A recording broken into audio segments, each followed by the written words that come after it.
Hello, everyone. My name is Dr. David Ajibade, and welcome to Your Health in Your Hands. If you've been with us over the past several weeks, you know we've been talking about cardiovascular disease, and especially in Nigerian environment, and what you need to know and be able to do to take control of your health. This week, we're going to be talking about something different. Actually, we're going to be talking about the brain and neurodevelopmental disorders. And we're going to start with no other than autism. That may seem like to those of you who are not used to it or not experienced it, it may seem like a very rare condition. I remember when I was a medical student over 20, close to 25 years ago. It's amazing how time flies. And we had a class on the brain, on neurology, pediatric neurology, and brain disorders in children. And they were describing autism, and they were describing some of the conditions. I've got to tell you, I don't remember anything from that class except one thing. In fact, I just thought it was basically a white person's disease, and so I didn't really pay attention to it. And the main thing I remember from that class was that it is an autoimmune. It means that the immune system is attacking the body, which is not supposed to do. The immune system is supposed to protect you. But when the immune system is attacking the body, specifically in the gut, the digestive system, that's all I remembered from our class on autism. And so, like I said, I never thought it was going to be something I would treat. I never thought we would be dealing with it to the extent that we're dealing with it today, because I thought it was a white person's disease. But lo and behold, these next 20 or so years, it has become a worldwide phenomenon. As a matter of fact, in the U.S., it is down to more than 1 in 60 children in the U.S. are born with some form of autism or the other. So it's becoming a big problem. We don't have the statistics. It's probably not going to be as bad in Nigeria as in the US, and I'll probably explain to you some of the reasons why that is so. But it's becoming a big problem here. When I was in medical school and when I was in Nigeria before I left for a few years, there was nothing like a school for special needs. There was nothing like we never had all these trainers or therapists or speech therapists for special needs. It was unheard of. People just maybe they were then, but nowhere close to the numbers that we have today. So it's becoming a huge problem. So I felt that with this first segment, or with this first day, let's talk about autism in particular, and maybe some of the things that we can share might be of use to you, especially if you're a parent and you have a child that is dealing with the condition. So essentially, autism is a neurodevelopmental disorder, and it affects quite a few people. There are 3 cardinal signs of autism. One is it has communication problems, so your speech, especially your speech. Many children are not able to speak. They call them nonverbal. Some are able to speak, but only a few words. The second one is your social interactions.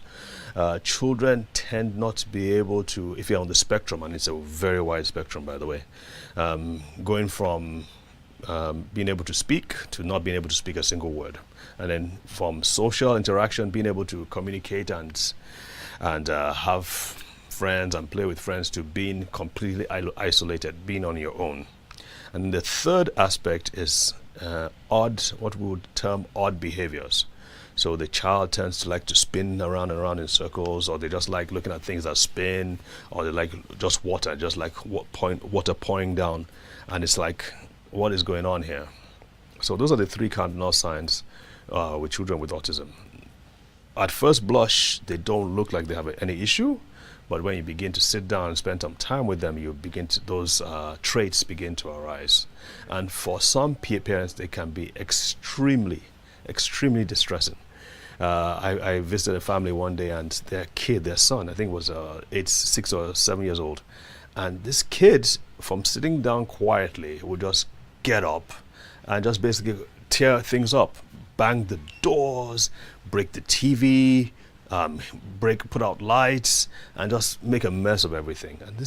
And you could see, and my heart went out to his father, because I was with his father at that time, and you could just see the drain. He was just drained. He was depressed, he was unhappy because they had tried everything. They had gone to see the pediatricians, the neurologists, the psychiatrists. They had tried everything, and there were no good results. The other thing I would see would be kids from sitting down normally to just suddenly laughing without any excuse me, something was in my eye, without any provocation. They start laughing, or some would just start crying without any provocation. Over and over and over again, and it happened in different ways. And some behaviors were as bad as what is known as fecal smearing. The child poops, he looks at his poop, he puts his finger in his poop and rubs it on the wall. I'm sorry, I know this is TV, but I gotta tell you as it is. Fecal smearing was a big thing. Many of them were not toilet trained. Most of them aren't able to really pay attention in class. They're not able to hold their pens and write anything down. Many of them can't even brush their teeth. They can't even change their clothes. I have a patient who is in 12 years of age, and he can't do any of those things. So it is a problem. It is a growing issue, and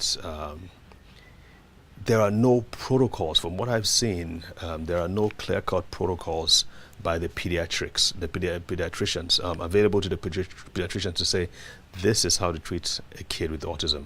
Most times that's just pushed over to the behavioral analysts. These are the therapists who can sit down with the child and try to engage the child, try and get the child to speak.